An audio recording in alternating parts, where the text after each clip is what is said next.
भ्रामक विज्ञापन के मामले में बाबा रामदेव और आचार्य बालकृष्ण को बड़ा झटका लगा है। माफी के लिए लगातार गिड़गिड़ाने के बाद भी सुप्रीम कोर्ट ने राहत देने से इनकार कर दिया और इनकी माफी को खारिज कर दिया। दोनों ने बिना शर्त माफी का हलफनामा दायर किया था। न्यायमूर्ति हिमा कोहली और न्यायमूर्ति एहसानुद्दीन अमानुल्लाह की पीठ ने पतंजलि पर कड़ा प्रहार करते हुए कहा कि उनकी हरकतें शीर्ष अदालत के आदेशों को जानबूझकर और बार बार उल्लंघन करने वाली थीं। पतंजलि संस्थापकों की ओर से पेश वरिष्ठ वकील मुकुल रोहतगी ने पीठ से कहा कि लोग जीवन में गलतियां करते हैं। हालांकि शीर्ष अदालत ने वकील को फटकार लगाते हुए जवाब दिया कि ऐसे मामलों में व्यक्तियों को कष्ट उठाना पड़ता है। पीठ ने कहा, हम अंधे नहीं हैं, हम इस मामले में उदार नहीं बनना चाहते।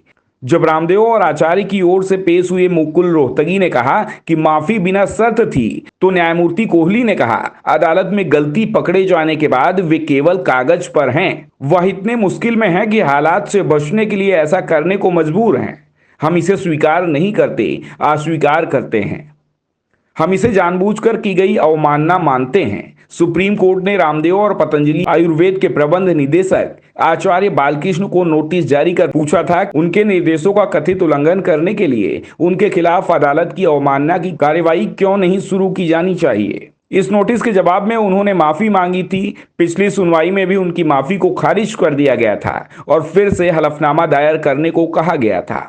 अवमानना का मामला एलोपैथी पर हमला करने वाले और कुछ बीमारियों के इलाज के दावे करने वाले पतंजलि के विज्ञापनों के खिलाफ इंडियन मेडिकल एसोसिएशन द्वारा दायर एक याचिका पर सुनवाई के बाद बना है। सुप्रीम कोर्ट की फटकार पर पतंजलि ने पिछले नवंबर में आश्वासन दिया था कि वह ऐसे विज्ञापनों से परहेज करेगी। मार्च में अवमानना नोटिस का जवाब दाखिल नहीं किया गया था। इसको लेकर पतंजलि एमडी के साथ साथ बाबा रामदेव को व्यक्तिगत रूप से उपस्थित होने को कहा गया था। इसके बाद पतंजलि एमडी ने एक हलफनामा दायर कर कहा था कि विवादित विज्ञापनों में केवल सामान्य बयान थे और अनजाने में आपत्तिजनक वाक्य भी शामिल हो गए थे। कुछ दिन पहले ही सुप्रीम कोर्ट द्वारा फटकार लगाए जाने के बाद दायर एक ताजा हलफनामे में रामदेव ने भविष्य में और अधिक सतर्क रहने का वादा किया था। हलफनामा में कहा गया है, मैं विज्ञापनों के मुद्दे के संबंध में अपनी बिना शर्त माफी मांगता हूं। इसमें 21 नवंबर के आदेश को लेकर पतंजलि ने चूक होने पर गहरा अफसोस जताया गया है। इसमें कहा है, मैं माननीय अदालत को आश्वस्त कराना चाहता हूं कि इसकी पुनरावृत्ति नहीं होगी। उन्होंने अदालत से अदालत में दिए गए बयान के उल्लंघन के लिए माफी मांगी और हमेशा कानून की महिमा और न्याय की महिमा को बनाए रखने का संकल्प लिया। आचार्य बालकृष्ण में भी भविष्य में कोई ऐसे आपत्तिजनक विज्ञापन जारी नहीं करने का संकल्प लिया। अदालत पहुंचने से पहले हलफनामा मीडिया में पहुंचने पर अदालत ने पतंजलि पर भी नाराजगी जताई। बुधवार को कार्यवाही की शुरुआत में सुप्रीम कोर्ट की पीठ ने कहा कि रामदेव और बालकृष्ण ने पहले मीडिया को माफी भेजी। न्यायमूर्ति कोहली ने कहा, जब तक मामला अदालत में नहीं आया, अवमाननाकर्ताओं ने हमें हलफनामा भेजना उचित नहीं समझा। उन्होंने इससे पहले मीडिया को भेजा।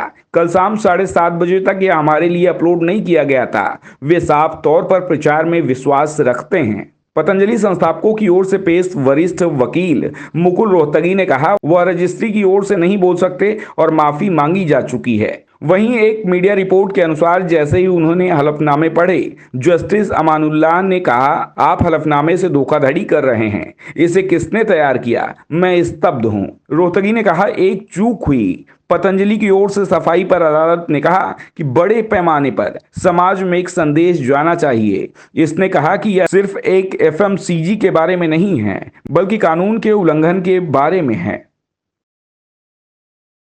और आप हमसे जुड़े रहने के लिए सब्सक्राइब करें YouTube पर, फॉलो करें Twitter पर और लाइक करें Facebook पर। और ज्यादा जानकारी के लिए आपको टाइप करना होगा सिर्फ न्यूज़ नशा।